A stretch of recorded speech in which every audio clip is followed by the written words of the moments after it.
Hello guys, welcome back to my YouTube channel. So ngayon guys, magluluto ako ng lubi-lubi from Bicol. Ito pa yung itsura ng lubi-lubi guys. Ayan. Napakasarap po niyan. Lulutuin natin to sa gata. Ayan, napakasarap niyan guys.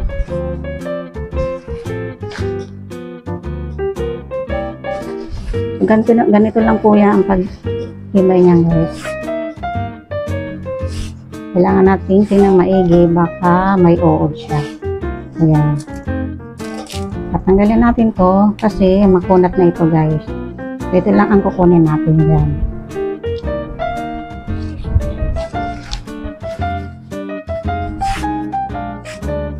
Kailangan natin tingnan maigi, baka may uod. Ayan guys.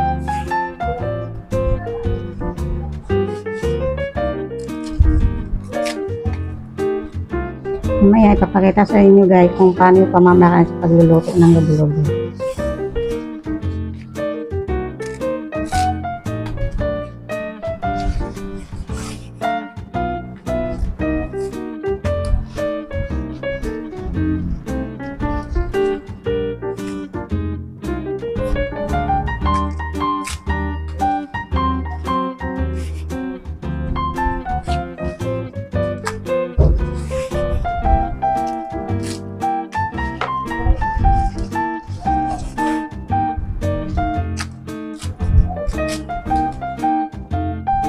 Ayan guys.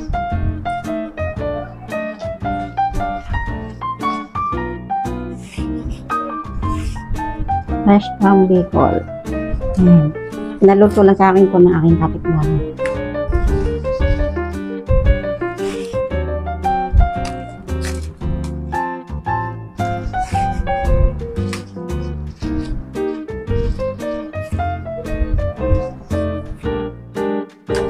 Kailangan lang natin tingnan maigi, baka may uod. Ayun ako guys, pag ito yung natikman nyo, talaga namang napakasarap nito.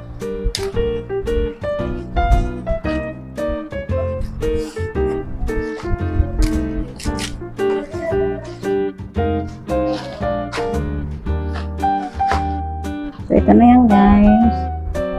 Ngayon naman ay ayusin natin siya para himayin. Depende sa inyo guys kung anong gusto yung himay nito. Pwede nyo siyang kayatin ng maninipis. Pero ako guys, mas gusto ko yung pinipilitit ko lang to guys. Ito yung tinatawag na pinalusag. Probinsya namin guys sa Bicol. Pipilipitin ko lang siya guys. Ganyan lang siya.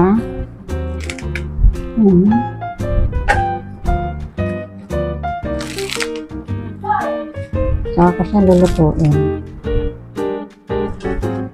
Ganyan naman guys. Paghimay ng lubi-lubi.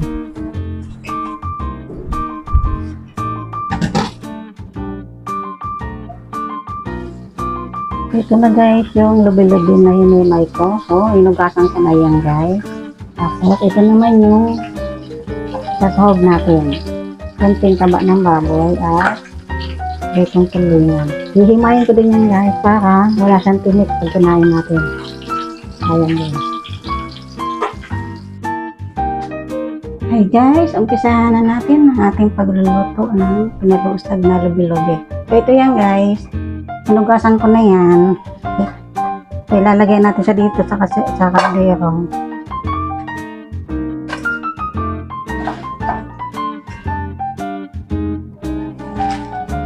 Yan yung tinatawag na pinalusag.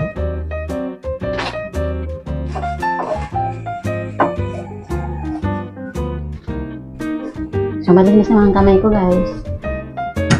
And, lagay na natin ang bawang.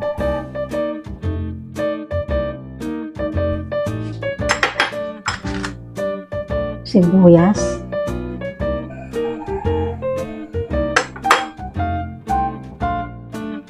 Yung taba ng baboy.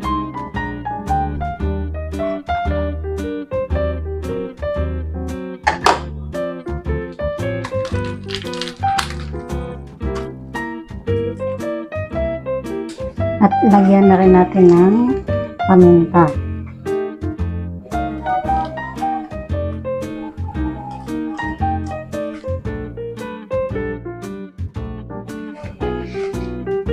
asin.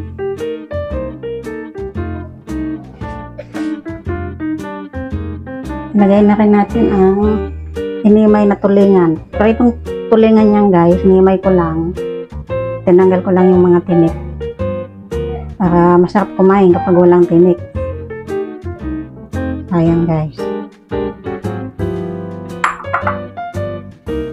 Sama na natin ang sili.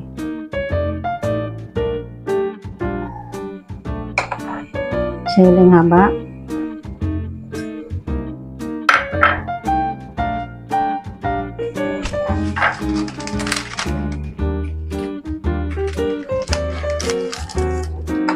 At syempre hindi mawawala ang seasoning.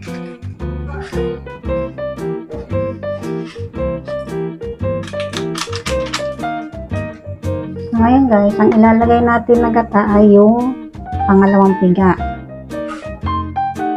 So, ito guys, ito yung pangalawang piga guys. Lulutuin muna natin siya. Pagka half cook na, saka natin ilalagay ang kakang gata. Pwede ko inubos kasi masyadong madami yung sabaw. Ayan guys. Ilulutuin ko na siya.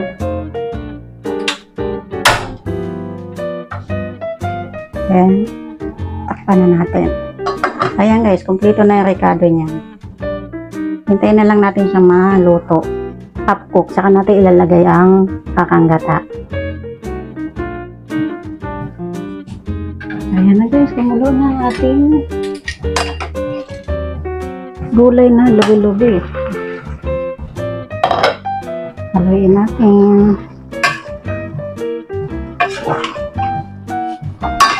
Ayan. Ang bango na.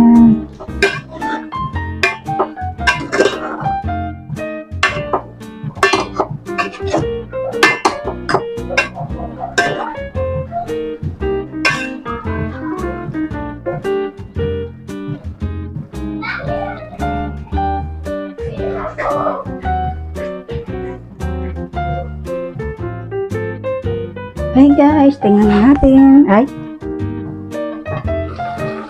Ayan na. So, ilalagay na natin ngayon ang kakang gata. So, ito yung kakang gata guys. Lalagyan na natin siya para mas lalong maginam-nam.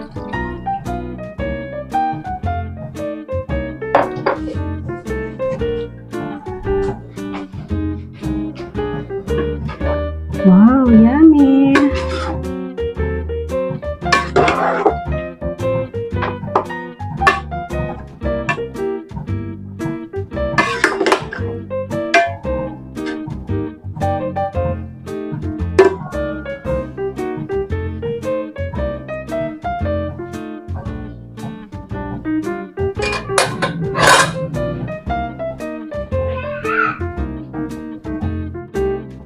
Yan, tingnan na guys. Ayan na, malapit na maluto ang favorite kong gulay.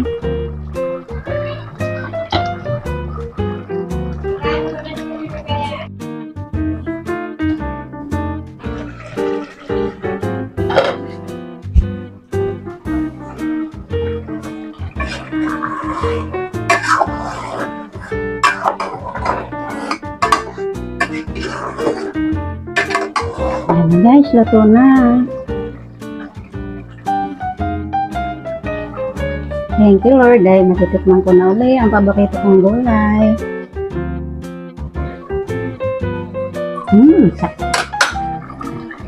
Yummy!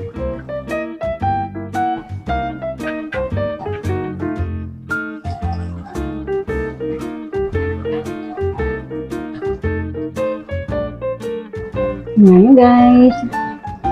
Ang sarap na ng aking gulay.